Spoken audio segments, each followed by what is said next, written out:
waktu 3 tahun itu sama dengan 3 bulan saja. Kalau kita marah, tinggal guru, tinggal marah terus. Habis bulan marah terus, pergi tugas, tidak akan pernah ada hasil. Karena kebanyakan di pedalaman ini kita tahu, kalau anak mau naik kelas bawa kelinci, anak mau naik kelas bawa ayam. Kemudian kalau murid rajin sedikit atau bawa bela kayu baru bawa untuk Pak Guru, halaman sudah penuh dengan kayu, kok naik kelas. Nah, kalau metode itu, kita kan lulusan yang dari itu. Masa kita sudah pintar, sudah begini, kita mau terapkan pola yang itu lagi dengan adik-adik kita. Kita harus rubah paradigma supaya mereka sudah jauh lebih maju lagi. Jadi saya bantah 100% orang-orang yang bicara bahwa ini ada TNI atau aparat keamanan yang masuk sebagai mata-mata, itu saya bantah 100%. Dan teman-teman ini jangan berkelit di pembicaraan ini. Begitu. Bila perlu kamu saja yang jadi guru supaya ajar adik-adikmu ini supaya mereka lebih maju. Karena guru mantri itu sifatnya universal di seluruh dunia. Begitu. Tidak ada Indonesia merdeka setelah bunuh-bunuh guru Belanda. Bunuh-bunuh guru-guru mantri-mantri Belanda. Makanya orang-orang tua itu pintar bahasa Belanda sampai Indonesia merdeka. Begitu. Di negara manapun di dunia ini tidak ada itu kejadian bunuh guru, bunuh mantri, begitu. Dan itu sudah dihapus dalam perjanjian internasional di Jenewa. Begitu. Wartawan harus dilindungi, guru harus dilindungi, mantri harus dilindungi, pendeta, pastor harus dilindungi. Tempat perlindungan itu di masjid, di gereja, dan ini semua. Jadi tidak ada simpati yang untuk bunuh guru, bunuh mantri, ini tidak ada simpati sama sekali dari manapun. Nah, jadi supaya ini kejadian terakhir di Yahukimo tidak boleh terjadi lagi.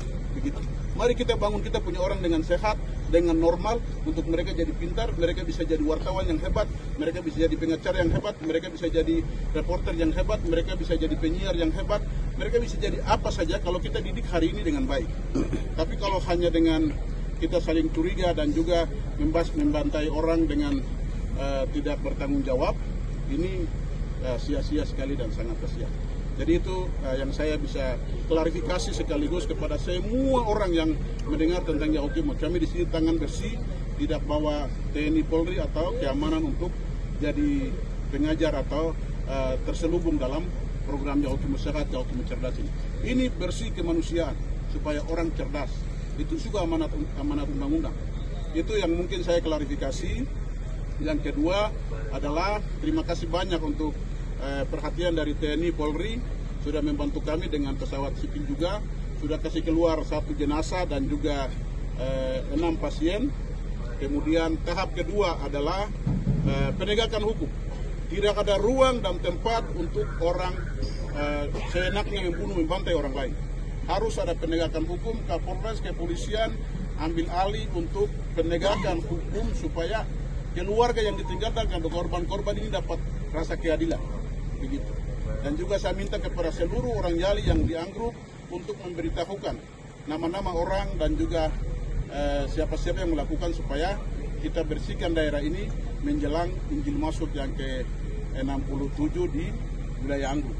Mungkin itu yang saya bisa sampaikan, dan sekali lagi saya sebagai kepala daerah mengutuk dengan keras segala apa yang dilakukan kejahatan ini, dan darah perempuan itu akan mengejar orang-orang yang membunuh perempuan itu, karena membunuh perempuan sama dengan membunuh mama sendiri. Begitu. Itu yang penting. Orang-orang tua kita dulu berperang, tetapi mereka tidak biasa bunuh perempuan. Mereka tidak biasa bakar rumah. Itu kita dengar cerita karena kami lahir di zaman Injil. Tapi kalau ada laki-laki yang sekarang bunuh perempuan atau bakar rumah dalam hidup-hidup, bunuh perempuan di dalam rumah, itu bukan laki-laki lagi. Derajatnya rendah. Begitu. Soal mati dan hidup itu ada di tangan Tuhan. Saya pikir itu pernyataan yang saya bisa sampaikan sebagai kepala daerah dan bupati di sini, dan saya sekali lagi untuk menyampaikan turut berduka cita untuk keluarga yang sudah meninggal. Kami berdoa supaya yang luka berat, luka ringan ini bisa sembuh, bisa kembali. Kita bersyukur nyawa mereka bisa diselamatkan. Mungkin itu saja yang saya sampaikan dalam kesempatan ini. Mungkin ada tambahan dari Dandim atau Kapolres. Terima kasih, selamat sore.